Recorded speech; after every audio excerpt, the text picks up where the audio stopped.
Kali ini, kita bakal kupas tuntas soal kesehatan otak kita. Mulai dari dampak media sosial yang lagi ramai dibicarakan, sampai cara-cara konkret buat mencegah stroke. Semua wawasan ini kita rangkum dari penjelasan seorang ahli saraf, yaitu Dr. Lilir Amalini. Yuk, kita mulai! Oke, kita mulai dari yang paling dekat sama keseharian kita ya.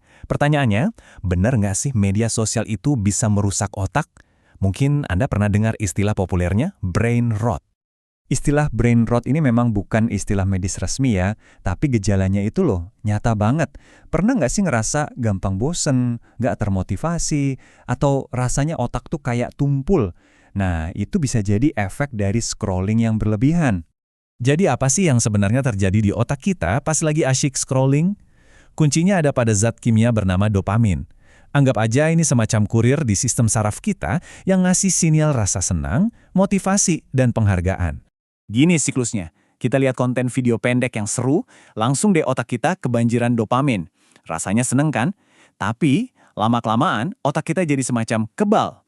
Kita jadi butuh scrolling lebih banyak lagi, konten yang lebih heboh lagi, cuma buat ngerasain kesenangan yang sama.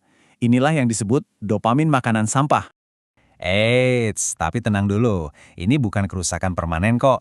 Kabar baiknya, kita bisa meribut sistem dopamin kita. Caranya, coba deh batasi waktu main media sosial misalnya 30-60 menit aja sehari.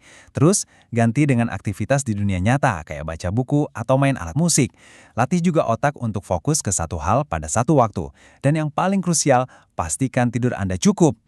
Oke, dari media sosial kita geser ke keluhan yang umum banget tapi seringkali tertukar. Sakit kepala dan pusing. Kelihatannya mirip padahal beda banget. Nah, penting banget buat kita bisa membedakan antara migrain dan vertigo. Kenapa? Soalnya penyebab dan penanganannya itu beda total. Migrain itu sakit kepala yang rasanya nyut-nyutan, berdenyut, biasanya di satu sisi aja. Sedangkan vertigo itu sensasi pusing berputar, rasanya sekeliling kita goyang sampai bikin mual. Kalau Anda sering kena migrain, kuncinya adalah mengenali pemicunya. Selain hal-hal yang udah umum kayak stres atau kurang tidur, ternyata beberapa jenis makanan juga bisa jadi biang keroknya loh. Kadang kita nggak sadar, makanan seperti kacang-kacangan, mentega, keju, bahkan coklat itu bisa jadi pemicu bagi sebagian orang. Terus gimana dengan vertigo? Nah, buat para pekerja kantoran coba perhatikan deh. Penyebab paling umumnya ternyata bisa jadi sesederhana postur tubuh yang buruk saat bekerja. Ini bisa bikin leher jadi tegang dan akhirnya memicu sensasi pusing berputar itu. Sekarang kita beralih ke pembahasan yang sangat serius dan kritis, yaitu salah satu kondisi darurat neurologis yang paling utama, stroke. Ketika stroke menyerang, kita itu benar-benar berpacu dengan waktu. Ada yang namanya golden hours atau jam emas, yaitu sekitar 4,5 jam pertama setelah gejala muncul. Ini adalah jendela waktu yang sangat krusial untuk mendapatkan penanganan medis yang efektif demi menyelamatkan sel-sel otak. Gampangnya, stroke itu adalah serangan otak.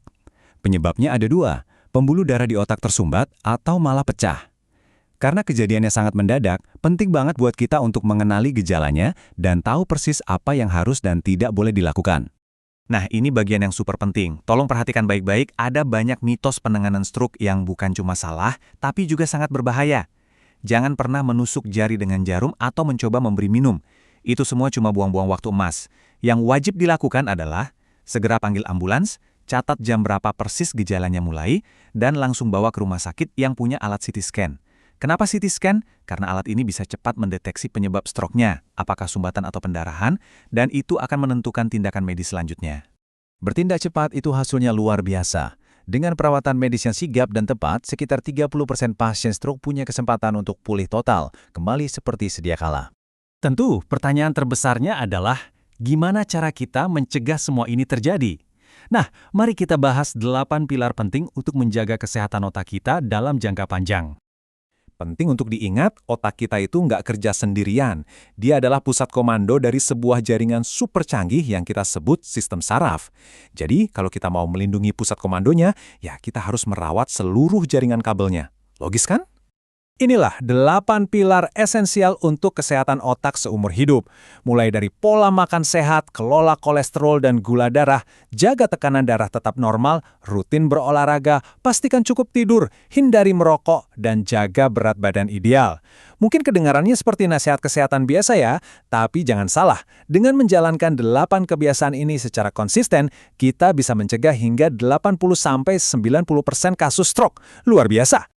Jadi, poin utamanya adalah merawat diri secara proaktif seperti melakukan pemeriksaan kesehatan rutin, itu bukan tanda kelemahan. Justru, itu adalah bentuk cinta tertinggi pada diri sendiri. Nah, sekarang coba kita renungkan. Perubahan kecil apa yang bisa Anda mulai lakukan hari ini juga demi masa depan otak Anda?